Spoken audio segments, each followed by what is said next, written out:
Di Kemenku kemarin kan juga Pak Rosan minta dukungan fiskal sama pajak Pak untuk Danantara. Untuk Danantara.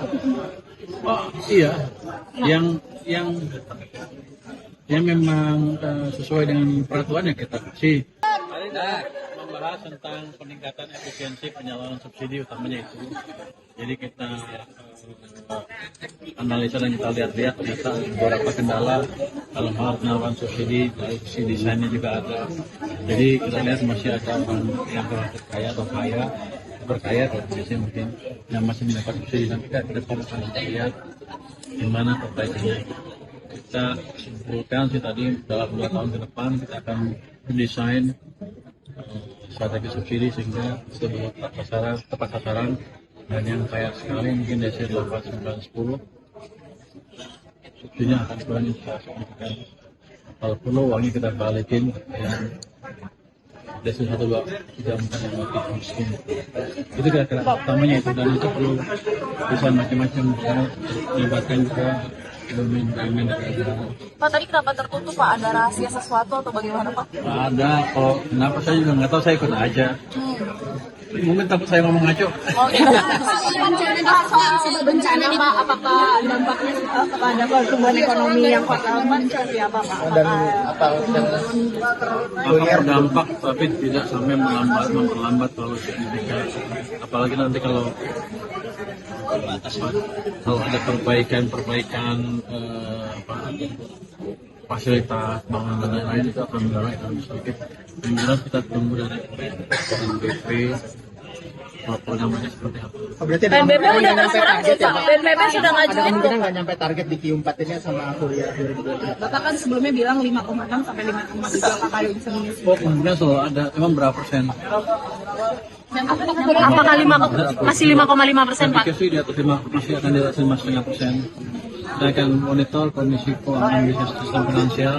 Kalau masih jangan kurang, saya akan berikan lagi uang saya di Pak, PNBP sudah ngajuin Pak anggaran tambahan. Kami masih tunggu. Masih tunggu. Belum.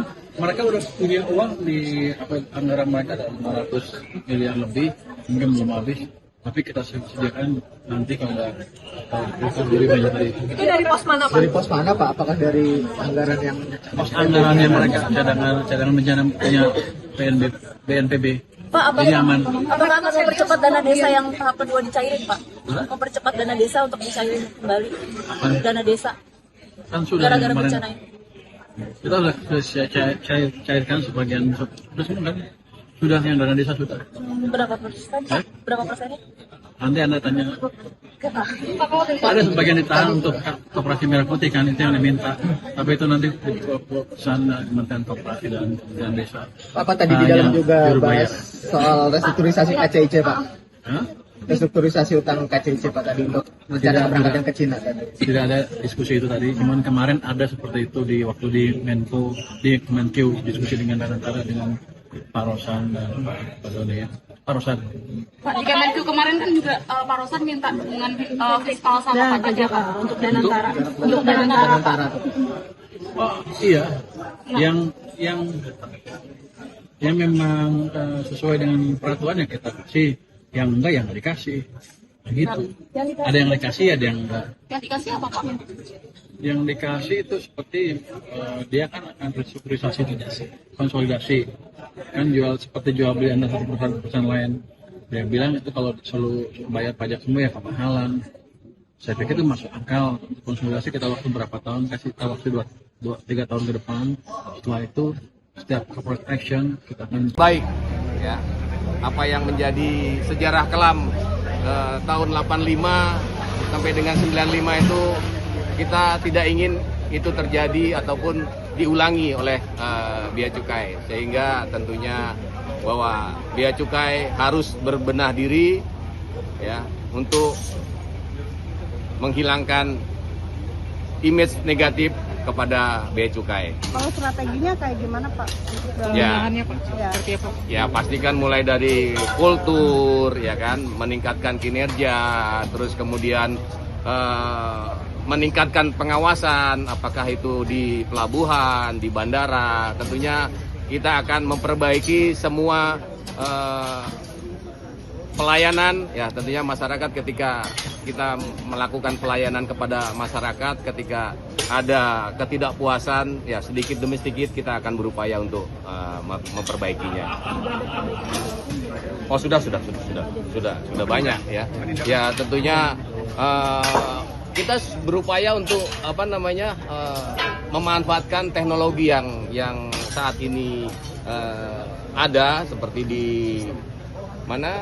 pelabuhan untuk menghindari under invoice. Kita sudah melakukan upaya untuk mengkonekkan dengan AI gitu. Jadi alat-alat yang kita punya kita kembangkan dengan kemampuan AI sedikit demi sedikit, walaupun belum sempurna tapi kita sudah berupaya untuk mengarah ke sana.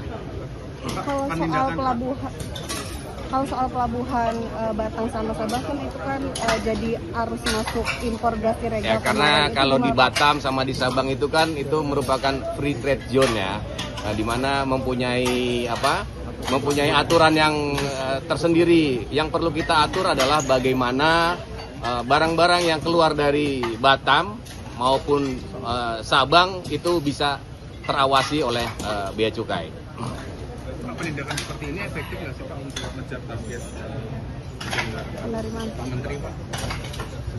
Ya pasti efektif. Sedikit perubahan ataupun tindakan yang dilakukan oleh kita tentunya adalah untuk bagaimana kita menjaga penerimaan negara tidak dinikmati ataupun hal-hal yang ilegal bisa keluar gitu.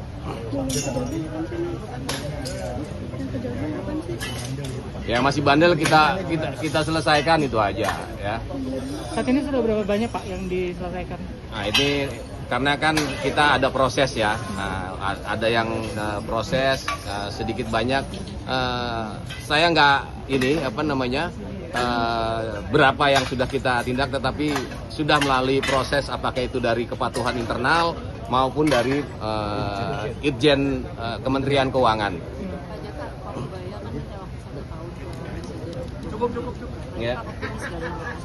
Ya optimis, harus optimis itu ya. Kalau kita nggak optimis ya tahun depan kita selesai semua. Apakah mau Bea Cukai ataupun pegawai Bea Cukai dirumahkan dengan makan gaji buta aja itu ya, tentu tidak akan mau ya dengan keinginan Pak Purbaya untuk memperbaiki Bea Cukai. Tentunya perlu dukungan dari masyarakat semua ya.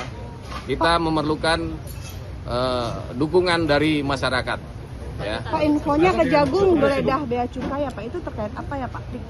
Oh, itu kasus lama itu ya, kasus lama masalah sawit dan turunannya.